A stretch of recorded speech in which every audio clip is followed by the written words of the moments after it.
The RNC is the new Trump grift, writes Jay Quo at statusquo.substack.com, K-U-O, status K-U-O. His last name is spelled K-U-O.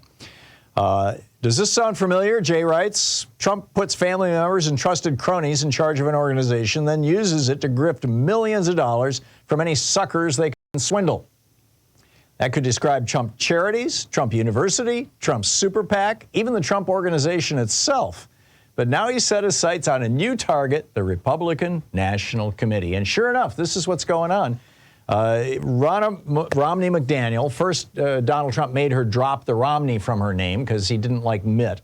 This is kind of a variation on when he made the military, he made the Navy move the USS John McCain out of a shot so that it couldn't be in the shot when Trump was in the shot because he hates John McCain. I mean, that's how sick and twisted this guy is, right? So anyhow, he makes Romney McDaniel remove her middle name. She's Mitt Romney's niece, FYI. But now he's forcing her to step down. And it looks like he's going to be putting his daughter-in-law, Lara Trump, and his, one of his right-wing buddies in to replace her as the head of the RNC. Now, the RNC is having a little bit of a problem right now. McDaniel oversaw, this is from Jay's newsletter, McDaniel oversaw one of the worst fundraising years for the RNC on record, raising only $87 million. The DNC raised $30 million more than that. And now he wants Chris LaCivita as CFO and Lara Trump as co-chair. And then he wants to take that money from the RNC and use it to pay his legal bills. In fact, it was Romney McDaniel saying we are not any longer going to pay Trump's legal bills that prompted him to want to take over the RNC.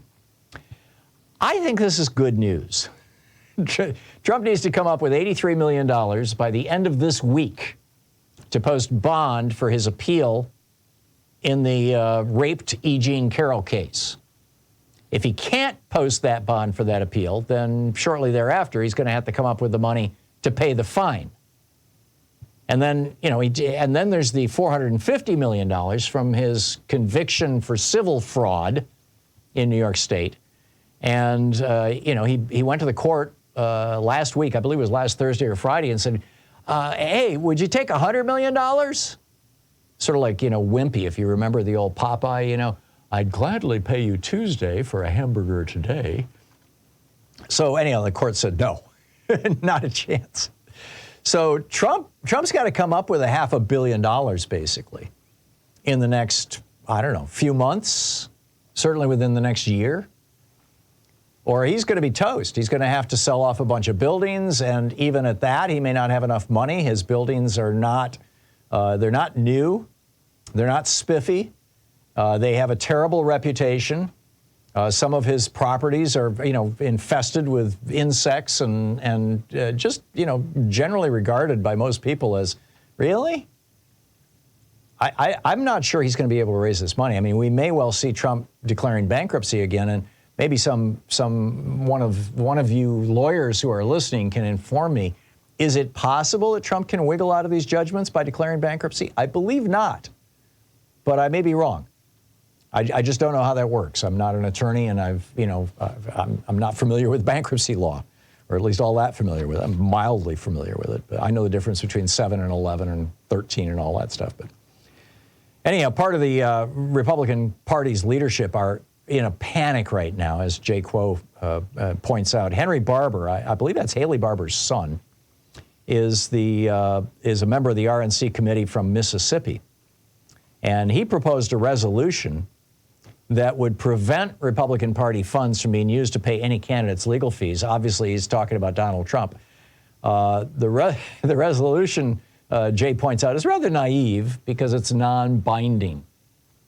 So, yeah, Mr. Barber pops his head up and says, let's not give this money to Trump in a way that's just going to piss off Trump, but isn't going to stop him. It's a non-binding resolution. Trump can simply ignore it. Barber, he notes, is under few illusions about its chances for success. He said, this is not going to pass. I understand that. It's about making a point. I'm not sure I'd want to be a Republican making a point like that right now.